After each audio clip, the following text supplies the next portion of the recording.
Hello students, SKV academy के इस YouTube channel पे आप सभी का स्वागत है। अभी हम कैलकुलस का लेक्चर 9 डिस्कस करने जा रहे हैं। गौर से सुनिएगा। अभी फर्मेट्स प्रिंसिपल का एप्लीकेशन देख रहे हैं, गौर से सुनिएगा। आपको अगर पसंद आए तो प्लीज़ हमारा चैनल सब्सक्राइब करिएगा, लाइक करिएगा, फॉलो करिएगा और चैनल को और लेक्चर को लास्ट तक देखिएगा, इंटरेस्ट के साथ बहुत ध्यान से देखिएगा। तो पिछले लेक्चर में हमने फर्मेट्स प्रिंसिपल की हेल्प से रिफ्लेक्शन, लॉ ऑफ रिफ्लेक्शन को प्रूव किया था। Sine i equal to sine r, i equal to r, angle of incidence equal to angle of reflection prove किया था। और उसमें हमने लाइट की एक प्रॉपर्टी को देखा था। आज हम फर्मेट्स प्रिंसिपल की हेल्प से लॉ ऑफ रिफ्रैक्शन को प्रूव करेंगे, तो वो भी बहुत दिलचस्प होगा, बहुत इंटरेस्टिंग होगा। प्लीज़ ध्यान से सुनिएगा। तो इसको कहते हैं Snell's law.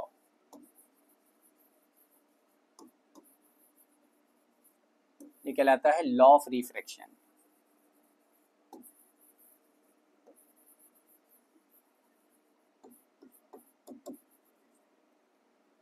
Law of refraction कहलाता है। अब यहाँ पे देखिए कुछ चीजें होती है, जैसे रिफ्रैक्शन क्या है,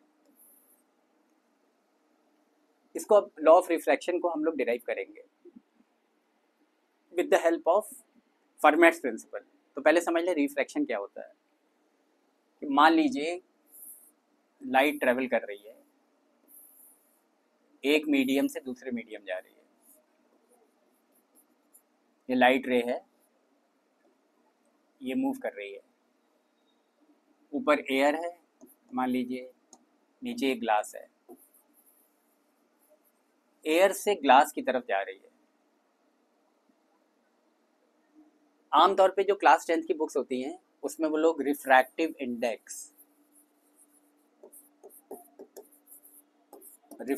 इंडेक्स को डिनोट करते हैं सिंबल म्यू से। ये म्यू है, सिंबल म्यू से रिफ्रैक्टिव इंडेक्स को डिनोट करते हैं। चलिए मैं उसको कभी कभी कुछ बुक्स में, खास तौर से रेस्निक हॉलिडे में, म्यू ना लिख के वो लोग एन लिखते हैं, तो मैं एन ही लिखूंगा। मतलब एन का मतलब है रिफ्रैक्टिव इंडेक्स। तो अब यहाँ पे हो क्या रहा है, light, this is a light रे मूव कर रही है, एयर से ग्लास की तरफ जा रही है, तो मीडियम चेंज हो रहा है। जब मीडियम चेंज होता है तो जो रे ऑफ लाइट है उसका रिफ्रैक्शन होता है। मीडियम अगर चेंज हो रहा है, रिफ्रैक्शन में क्या होता है कि ये इस लाइन पे अगर आप देखिए तो ये वाली जो डॉटेड लाइन है ये 90 डिग्री पे है, तो इस डॉटेड लाइन को कहते हैं नॉर्मल। नॉर्मल से ये वाली जो रे है ये है incident ray. Incident ray normal से जो एंगल बनाती है, मान लीजिए है angle i, this is known as angle of incidence. तो ये रे जब यहाँ पे पहुँचती है इस इंटरफेस पे, तो मीडियम चेंज हो रहा है, एयर से ग्लास की तरफ जा रही है, तो मीडियम चेंज हो रहा है, तो ये रे जो है कुछ नॉर्मल की तरफ बेंड हो जाती है। ऐसे मतलब ऐसे जा रही थी, थोड़ा ऐसे नॉर्मल, ये नॉर्मल है, नॉर्मल की तरफ थोड़ा बेंड हो जाती है। मतलब रेयरर मीडियम से, ये एयर जो है रेयरर मीडियम है, रेयरर मीडियम है, और ग्लास डेंसर मीडियम है। तो रेयरर से डेंसर मीडियम जब जाती है रे, लाइट की रे, तो यहाँ पे जब डेंसर मीडियम के अंदर जाएगी तो थोड़ा नॉर्मल की तरफ बेंड हो जाएगी। इस फिनोमिना को रिफ्रैक्शन कहते हैं। ये वाली जो रे निकल के अंदर जा रही है, इसको कहते हैं refracted ray. This is known as refracted ray. Refracted ray normal के साथ जो एंगल बना रही है इसको कहते हैं angle of refraction. This is angle of incidence, ये एंगल ऑफ रिफ्रैक्शन है। और अगर उल्टा सोचिए, अगर रे उल्टा ऐसे जा रही होती, डेंसर से रेयर मीडियम, तो यहाँ पे रिफ्रैक्ट होती, मीडियम चेंज हो रहा है, रिफ्रैक्शन के बाद ऐसे निकल जाती, मतलब नॉर्मल से दूर चली जाती। तो ये प्रॉपर्टी लाइट की होती है। और इस फिनोमिना को, जो लाइट जो बेंड कर रही है नॉर्मल की तरफ, जब वो जा रही है रेयर से डेंसर मीडियम, या डेंसर से रेयर मीडियम जा रही है, तो नॉर्मल से ऐसे उल्टी जाती तो यूँ निकल जाती।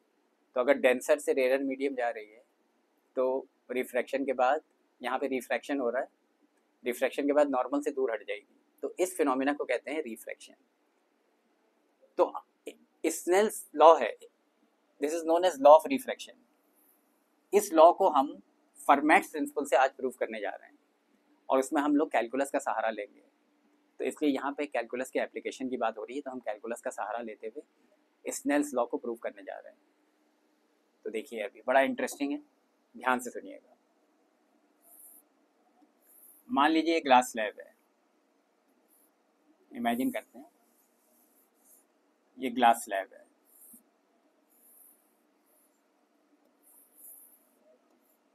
इसके ऊपर एक रे आ रही है,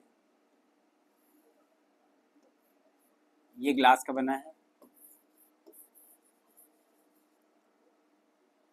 ऊपर से आ रही है, ऊपर वाले मीडियम का रिफ्रैक्टिव इंडेक्स n1 है और जिस मीडियम के अंदर ये जा रही है इस वाले मीडियम का रिफ्रैक्टिव इंडेक्स n2 है। इस लाइन के ऊपर 90 डिग्री पे, इस लाइन से 90 डिग्री एंगल बनाती हुई इस लाइन से ये डॉटेड लाइन 90 डिग्री एंगल बना रही है, तो इसको कहते हैं ये एंगल 90 डिग्री है, इसको कहते हैं नॉर्मल। तो ये रे जा रही है एक मीडियम से दूसरे मीडियम में। अब मान लीजिए ये रे जाना चाहती है, ये पॉइंट, इस पॉइंट का नाम दे देते हैं, कुछ पॉइंट का नाम दे देते हैं .1। .1 से यहाँ पे एक .2 है, इस मीडियम के अंदर एक .2 है, .1 से .2 जाना चाह रही है, .2 कहीं यहाँ बना देते हैं, चलिए .2 कहीं पे बना लें, .1 से .2 जाना चाह रही है। तो लाइट ऐसे जा सकती है, 1 से 2 जाना है तो यहाँ पे रिफ्रैक्ट होगी और रिफ्रैक्शन के बाद कुछ 2 तक ऐसे जा सकती है। ये हो गया एंगल ऑफ इंसिडेंस, ये वाला एंगल हो गया एंगल ऑफ रिफ्रैक्शन, ये R है, ऐसे जा सकती है। अब 1 से 2 तक जाने के लिए लाइट के पास बहुत सारे रास्ते हैं। अभी मैं एक डायग्राम और बनाऊंगा, अभी पहले मैं समझा रहा हूँ। 1 से 2 तक जाने के लिए लाइट के पास बहुत सारे, जाने के लिए लाइट के पास बहुत सारे विकल्प हैं, बहुत सारे ऑप्शंस हैं, बहुत सारे रास्ते हैं। तो लाइट चाहे तो ऐसे चली जाए, लाइट चाहे तो ऐसे चली जाए, लाइट चाहे तो पहले ऐसे जाए और फिर यहाँ से ऐसे आ जाए, ऐसे यहाँ से यहाँ जाए फिर ऐसे आ जाए, यहाँ से यहाँ जाए फिर रिफ्रैक्ट होके यहाँ आ जाए। तो 1 से 2 तक जाने के लिए लाइट के पास बहुत सारे रास्ते हैं, इनफाइनाइट रास्ते हैं। अब लाइट कौन से रास्ते से जाएगी ये लाइट सोचेगी, मतलब एक उसको मैंने उसमें मैं एक साहित्यिक अंदाज से बता रहा हूँ कि लाइट सोचेगी कि मैं किस रास्ते से जाऊँ।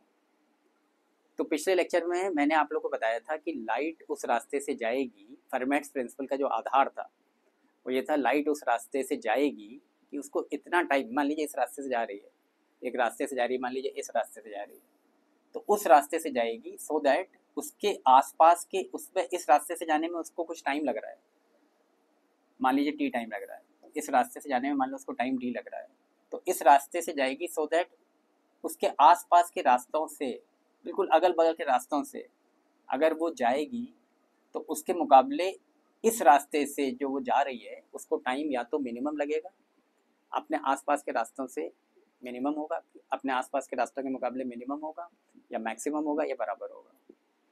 तो मैं ये कहना चाह रहा हूँ, मैं एक बार फिर से बता रहा हूँ, ये थोड़ा सा डाइसी हो रहा है कि लाइट 1 से 2 जा रही है तो इतने सारे रास्ते हैं, इतने सारे विकल्प हैं, तो वो किस रास्ते से जाएगी? वो ऐसे रास्ते से जाएगी सो दैट उसको जो टाइम लग रहा है वो अपने आसपास के रास्तों के मुकाबले या तो ज़्यादा टाइम लग रहा है, या कम टाइम लग रहा है, या बराबर टाइम लग रहा है, जिसको पिछले लेक्चर में मैंने बताया था एक्सट्रीमम।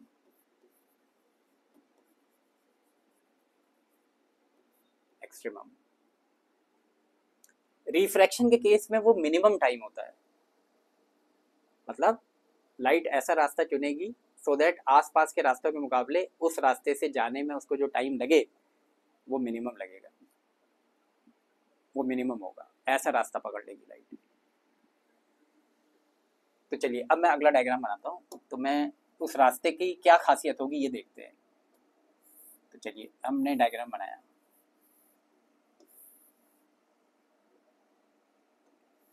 ये लाइट ऐसे आ रही है, ये एंगल ऑफ इंसिडेंस है, रिफ्रैक्ट होके यहाँ जा रही है, पॉइंट 1 से चल के पॉइंट 2 तक जा रही है, मान लीजिए इस रास्ते से जा रही है।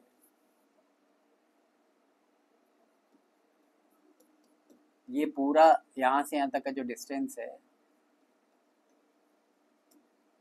ये पूरा यहाँ से यहाँ तक डी है, मान लीजिए ये डी है, ये दूरी डी है।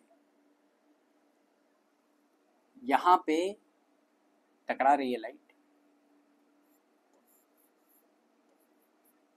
ये दूरी यहाँ से यहाँ तक की मान लीजिए x है,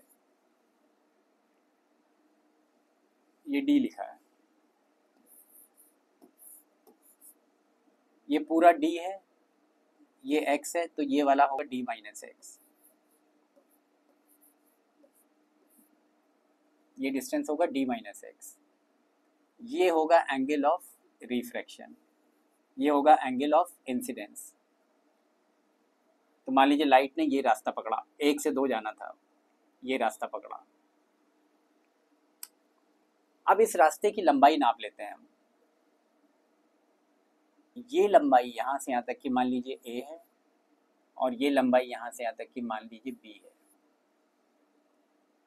तो पाइथागोरस से ये वाली लंबाई कितनी होगी, ये a है, ये x है, तो ये कितना होगा, ये होगा √a² प्लस x²,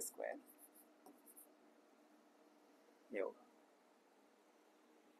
और पाइथागोरस से ये वाली लंबाई कितनी होगी, ये d माइनस एक्स है, ये b है, तो ये वाली कितनी होगी, यहाँ लिख देते हैं √d minus x² plus b²। ऊपर वाले मीडियम का कुछ नाम डाल देते हैं, ये मान लीजिए मीडियम 1 है, ये मीडियम 2 है। ऊपर वाले मीडियम में जो ऊपर वाले मीडियम का रिफ्रैक्टिव इंडेक्स है वो मान लीजिए n1 है, और नीचे वाले मीडियम का रिफ्रैक्टिव इंडेक्स मान लीजिए n2 है। ऊपर वाले मीडियम में लाइट की जो वेलोसिटी है वो v1 है, और नीचे वाले इस वाले ग्लास वाले मीडियम में जो लाइट की वेलोसिटी है मान लीजिए v2 है। v1 जो होगा that will be equal to c upon n1, और v2 जो होगा that will be equal to c upon n2।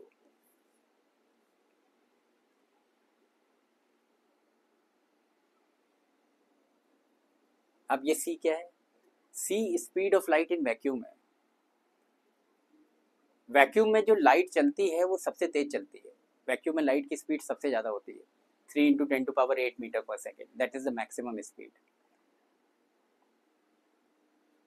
Medium में अगर मीडियम का रिफ्रैक्टिव इंडेक्स n1 है तो मीडियम में लाइट की स्पीड थोड़ी कम हो जाएगी, c/n1 हो जाएगी, और इसी तरह इस मीडियम में लाइट की स्पीड थोड़ी कम हो जाएगी, c/n2 हो जाएगी। ये फॉर्मूला है, c स्पीड है, लाइट की स्पीड है वैक्यूम में, ठीक।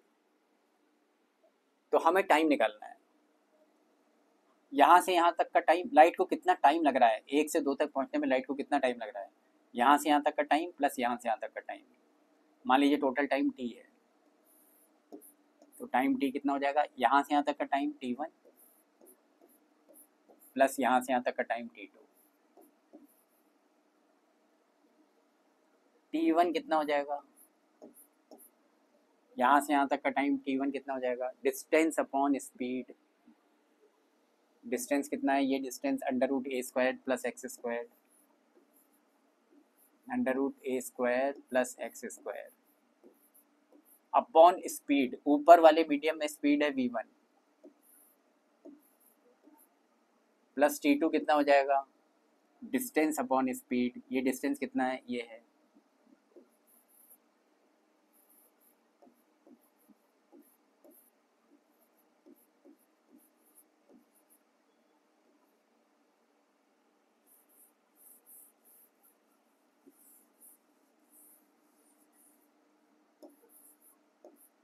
फिर से लिख रहे हैं, T1 कितना हो जाएगा, distance upon speed, under root A square plus X square upon V1 plus T2 कितना हो जाएगा, this distance upon speed, under root D minus x square plus B square upon speed, इस मीडियम में speed कितनी है, V2 लगा दी। ये टाइम आ गया, टाइम x का फंक्शन आ गया, मतलब टाइम को मैंने x के फॉर्म में लिख लिया। अब ये जो टाइम होना चाहिए इस रास्ते से जाने में, ये टाइम लग रहा है, ये जो टाइम होना चाहिए वो अपने आसपास के रास्तों के मुकाबले या तो ज़्यादा होना चाहिए या कम होना चाहिए, बराबर होना चाहिए। मतलब ये इस तरह की पिक्चर है, पिछले लेक्चर में मैंने बनाया था। ये t और x के बीच में अगर ग्राफ बनाओगे तो जो टाइम है, मतलब या तो इस प्रकार का कर्व होगा या इस प्रकार का होगा या इस प्रकार का होगा, मान लो ऐसे मान रहे हैं, ठीक है। तो यहाँ पे क्या हो रहा है, यहाँ पे मिनिमा आ रहा है, मतलब यहाँ पे जो टाइम है वो अपने आसपास के टाइम के मुकाबले सबसे कम है, सबसे नीचे आ गए ना, सबसे कम है। तो यहाँ पे जो टेंजेंट का स्लोप होगा 0 होगा, मतलब यहाँ पे dt बाई डी एक्स 0 होगा। यहाँ पे जो टाइम है, यहाँ पे आप सबसे ऊपर आ गए, मैक्सिमा आ रहा है, तो यहाँ पे जो टाइम होगा वो अपने आसपास के टाइम के मुकाबले सबसे ज़्यादा होगा। और यहाँ पे भी टेंजेंट का स्लोप 0 होगा, यहाँ पे भी dt बाई डी एक्स 0 होगा, और यहाँ पे भी dt बाई, यहाँ पे क्या है, जो टाइम है वो अपने आसपास के टाइम के मुकाबले बराबर होगा, तो यहाँ पे भी dt बाई डी एक्स 0 होगा। तो dt बाई डी एक्स 0 होने का मतलब है या तो मिनिमा है या मैक्सिमा है या इक्वल है। लेकिन यहाँ पे लाइट ऐसे जा रही है कि अपने आसपास के जब रिफ्रैक्शन हो रहा है तो लाइट उस रास्ते को चूज करेगी सो दैट उसको जो टाइम लगे वो अपने आसपास के रास्तों के मुकाबले मिनिमम टाइम लगे। तो मतलब इस तरह का ग्राफ होना चाहिए कुछ, यहाँ पे टाइम यहाँ पे मिनिमम आ रहा है, तो मतलब dt बाई डी एक्स को 0 होना चाहिए। तो लाइट ऐसा रास्ता पकड़ेगी कि जहाँ पे उसको जो टाइम लग रहा है एक पॉइंट से दूसरे पॉइंट तक पहुँचने में, वो अपने आसपास के रास्ते के मुकाबले वो टाइम मिनिमम है। तो मतलब हमें क्या करना है, dt बाई डी एक्स को 0 करना है सिंपली। ये ये t आ गया, अब हमें dt बाई डी एक्स को 0 करना है, मतलब कैलकुलस लगानी है इसमें, मतलब इसको x के रिस्पेक्ट में डिफ्रेंशिएट करो तो 0 आना चाहिए। अब v1 क्या है, v1 है c बाई n1, तो v1 की जगह लिख देता हूँ c बाई n1, यहीं पे लिख देता हूँ c upon n1, c upon n1। Similarly अभी यहाँ पे ऐसे ही लिख देते हैं, चलिए c v1 की जगह लिख देते हैं c अपॉन n1, और v2 है c बाई n2, v2 की जगह लिख देते हैं c बाई n2। तो यहाँ से ये टाइम आ जाएगा, n1 को ऊपर ले जा लेते हैं, n1 under root A square plus X square upon c, n2 को ऊपर ले जा लेते हैं,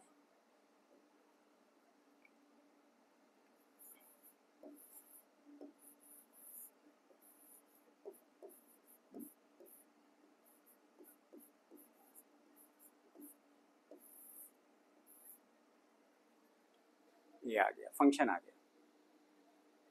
अब हम इसको डिफ्रेंशिएट करते हैं, dt बाई डी एक्स को 0 करते हैं, ये फंक्शन आया, dt बाई डी एक्स को 0 करते हैं, चले करते हैं।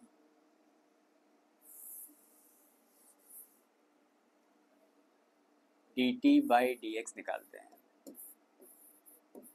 dt बाई डी एक्स मतलब इसको x के रिस्पेक्ट में डिफ्रेंशिएट करिए, तो ये n1 कांस्टेंट है, c कांस्टेंट है, ये तो ऐसे ही रहेगा। फिर इसको डिफ्रेंशिएट करिए तो ये आएगा 1/2 अंडर रूट ए स्क्वायर्ड प्लस एक्स स्क्वायर्ड, और ऊपर आ जाएगा 2x, ये आएगा। फिर इसको देखिए, इसको डिफ्रेंशिएट करिए सेकंड पीस को, तो n2 बाई सी, इतना पार्ट तो कांस्टेंट है, ये तो ऐसे ही रहेगा, और बाकी बचा ये, इसको डिफ्रेंशिएट करिए तो क्या आएगा 1 अपॉन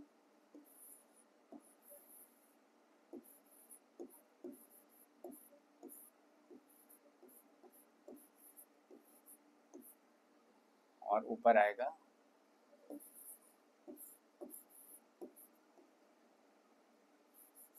यहाँ पे एक नेगेटिव साइन भी आएगा, माइनस में आएगा, ये प्लस और ये माइनस मिलके माइनस हो जाएगा, ये आ गया, ये dt बाई डी एक्स आया। इसको हमको करना है equal to 0, dt by D x को हमने 0 कर दिया, इस पूरी चीज को 0 कर दिया मैंने। 0 क्यों किया? क्योंकि हमें मिनिमा की कंडीशन निकालनी थी, मिनिमा में टाइम के मिनिमा की कंडीशन निकालनी थी, तो मिनिमा की कंडीशन में dt बाई डी एक्स 0 हो जाएगा। अब देखें यहाँ, ये 2 कैंसिल, ये 2 कैंसिल, तो यहाँ से आया, इसको ये माइनस में इसको उधर भेज तो प्लस हो जाएगा, n1 upon C into X upon under root A square plus X square, और उसको उधर भेज दीजिए, equal to n2 upon C b minus x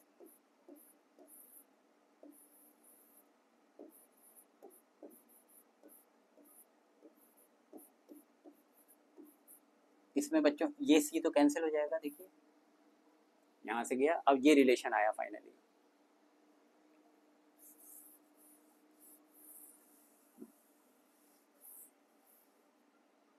इसको गौर से देखिए, ये क्या है n1,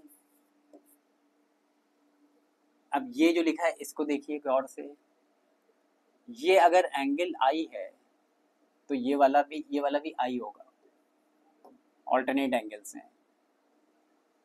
यहाँ क्या लिखा है x upon under root A square plus X square. अब इस ट्राइंगल में देखिए, ये x है, ये under root A square plus X square है, तो x upon under root A square plus X square कितना होगा? परपेंडिकुलर अपॉन हाइपोटेन्यूज, मतलब साइन आई, तो ये चीज हो जाएगी साइन आई। n2 को ऐसे रहने दीजिए,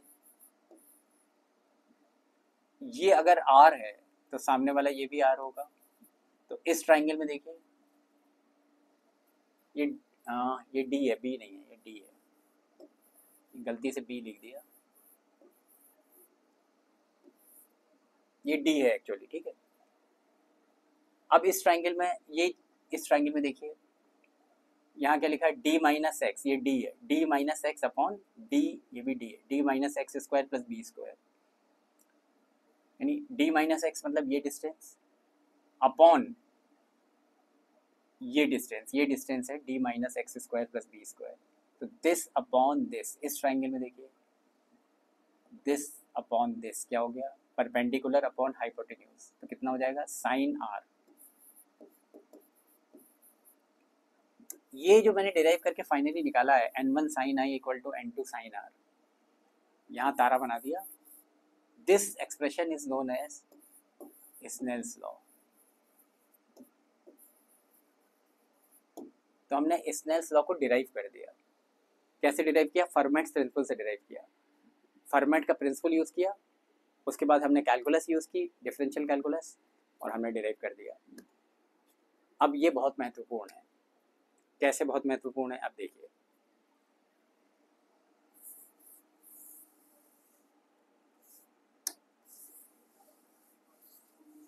अब इसको मैं ऐसे लिख सकता हूँ, n1 by n2 equal to sine R by sine I.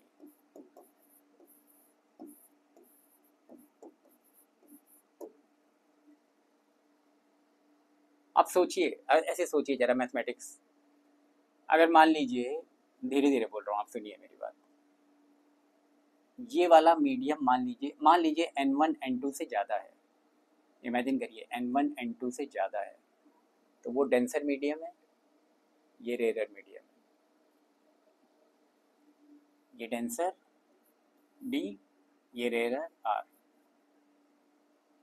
Imagine करिए n1 n2 से ज़्यादा है, अगर n1 n2 से ज़्यादा है तो R I से ज़्यादा होगा, R I से ज़्यादा होगा मतलब ये angle of refraction angle of incidence से ज़्यादा होगा, मतलब ये वाला एंगल ज़्यादा होगा तो ये ऐसे हो जाएगा ना, बढ़ जाएगा एंगल, तो मतलब रे क्या हो रही है? नॉर्मल से दूर जा रही है। मतलब अगर डेंसर से रेयरर मीडियम लाइट ट्रेवल कर रही है तो रिफ्रैक्शन के बाद नॉर्मल से दूर चली जाएगी। समझ में आ गया बात? और अगर n1 n2 से कम है, मतलब n2 ज़्यादा है, n2 अगर n1 से ज़्यादा है, n2 ज़्यादा है, तो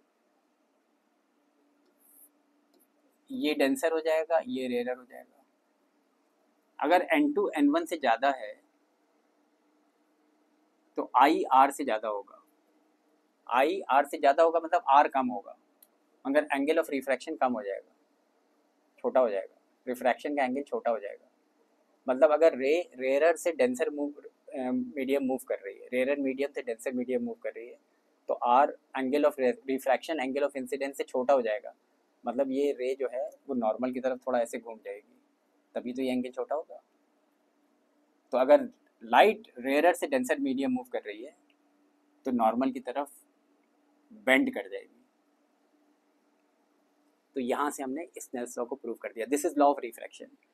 तो देखिए कमाल की बात है, मतलब इससे आपको फिजिक्स में इंटरेस्ट बढ़ेगा कि इसको ले करके हमने एक बहुत ही दिलचस्प बात, या कह सकते हो बहुत ही फैसिनेटिंग आइडिया, बहुत ही खूबसूरत बात डिराइव कर ली। अच्छा, अब मेरे दिमाग में एक चीज़ और आ रही थी कि मैंने आप लोग को चेन रूल बताया था और चेन रूल से डिफ्रेंशिएट करने का तरीका बताया था, पूरा चेन रूल समझाया था। लेकिन एग्ज़ाम में अगर आप चेन रूल लगाने लग जाओगे तो आपको बहुत टाइम लगेगा। तो एग्ज़ाम के लिए शॉर्टकट, जहाँ पे चेन रूल को आप ओरली कर सकते हो, ऐसा कोई शॉर्टकट हो, वो मैं थोड़ा सा आपके साथ शेयर करना चाहता हूँ। तो जैसे फॉर एग्जांपल ये शॉर्टकट के लिए मैं कुछ क्वेश्चंस लाया हूँ कि मान लो जैसे ये क्वेश्चन है y equal to sign 2x। क्या करना है? क्वेश्चन कह रहा है find dy by D x. हमने निकाला dy by D x, dy by D x निकालना है हमको, तो हम इसको ऐसे लिख सकते हैं D by D x of y की वैल्यू क्या है? Sign 2x। तो यहाँ पे y की जगह लिख दो साइन 2x। अब इस क्वेश्चन को मैंने चेन रूल से करना बताया था, कैसे किया जाएगा। 2x को कुछ मान लेते हैं, जैसे z मान लेते हैं, उसके बाद इसको ऐसे लिख देते हैं D by D Z into D Z by D x, मतलब दैट इज चेन रूल। तो वो तो एक मतलब प्रॉपर प्रोसीजर है क्वेश्चन को करने का, लेकिन आप इसको शॉर्टकट से कैसे कर सकते हो? शॉर्टकट से देखो ऐसे कर सकते हो,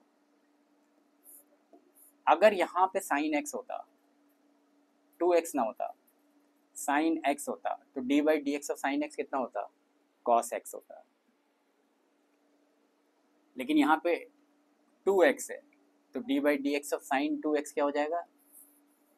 कॉस 2x। तो साइन का कॉस बना दो। अब उसके बाद ये जो अंदर है, साइन के अंदर ये जो एंगल है, इसको दोबारा से डिफ्रेंशिएट करो, ओरली करो। क्या बचा? D by D x of, क्या करना है? D by D x of 2x। तो D by D x of 2x कितना होगा? 2 होगा। तो सीधे इसको लिख सकते हो 2 टाइम्स कॉस 2x। तो ऐसे ऐसे सोचो, इस तरह से माइंडसेट बनाओ अपना, तो आप जो है चेन रूल से बच जाओगे, मतलब जनरली बच जाओगे। अभी धीरे धीरे करके इसको प्रैक्टिस करो। तो जैसे ये हो गया, शॉर्टकट है, तुरंत किया हमने, चेन रूल पूरा नहीं लगाया, मतलब लगाया चेन रूल ही है, लेकिन उसको बहुत ही एक शॉर्टकट के हिसाब से उसको हमने बना लिया है, तो फ़ौरन लग जाएगा, बार बार वो लिखने की ज़रूरत नहीं होती। अब ये अगला जो है y equal to sine x square है, तो पहले फंक्शन लिख दें y equal to sine x square. हमको क्या निकालना है? D y by D x, मतलब हमको निकालना है d by D x of y is equal to sine x square. अब सोचो, जब हम चेन रूल लगाते थे तो क्या करते थे? एक्स स्क्वायर को कुछ z मान लेते थे या t मान लेते थे, फिर उसके बाद वेरिएबल मान के फिर करते थे आगे। अब हम इसको शॉर्टकट से करना चाह रहे हैं, तो शॉर्टकट से कैसे होगा? सोचो कि अगर यहाँ पे साइन एक्स होता तो D by D x of sine x कितना होता? कॉस एक्स होता। D by D x of sine x cos x होता, तो D by D x of sine x square कितना होगा? Cos x square. सीधे लिखो और फिर इसको डिफ्रेंशिएट करो एक्स स्क्वायर को, मतलब D by D x of X square निकालो। D by D x of X square कितना होगा? जल्दी बोलो। 2x होगा. So what is your answer? 2x cos x square. सीधे आंसर है cos x square into 2x. मतलब इस तरीके से आप प्रैक्टिस करो. बाकी ये क्वेश्चंस और भी हैं, 2 के बाद देखिए 3 4 5 इस तरीके से 10 क्वेश्चन हैं. तो 2 तो मैंने करा दिए, बाकी इनको आप प्रैक्टिस करके आइएगा. तो अगले लेक्चर में हम इनके बारे में डिस्कशन करेंगे. मतलब आपको शॉर्टकट से निकालना है, पूरा चेन रूल नहीं लगाना है उसमें. तो इसको हम नेक्स्ट लेक्चर के लिए छोड़ देते हैं. आई होप आपको मेरा ये वाला लेक्चर पसंद आया होगा. I hope you enjoyed the interaction. Thank you very much for this wonderful interaction. Have a nice day. अगर आपको मेरा वीडियो पसंद आया हो तो प्लीज़ इसको सब्सक्राइब करिए चैनल को हमारे, और फॉलो करिए, लाइक करिए. Thanks a lot. बाय.